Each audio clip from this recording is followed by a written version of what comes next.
Welcome to the Slop Temple. We pray this video helps.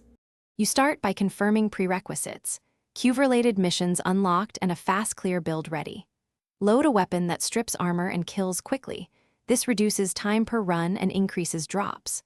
Once done, pick nodes with high rift rates and, if available, join a squad to share progress and split risk. Make sure to bring companion mods that draw aggro. This keeps you alive during long extraction attempts and lets you focus on acquiring the Riven. Once you're farming, focus on efficiency. Pick missions with short timers and high enemy density. Repeat them to stack chances. Use standing or nightwave rewards to purchase boosters that improve item acquisition. This saves time and resources. When you obtain a Riven, convert or re-roll it using Cuva at the appropriate vendor.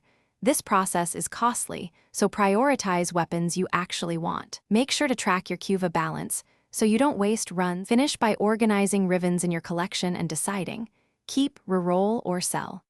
If you lack the one you want, use trade chat or the market to acquire it with platinum. This often saves countless hours. If RNG becomes stubborn, change mission types or rotate to other nodes. Staleness lowers chances. Troubleshoot by verifying you have game updates, clean mods that block drops, and sufficient inventory space. If problems persist, take a short break and return with renewed runs. Thanks for watching. Consider subscribing if we helped you.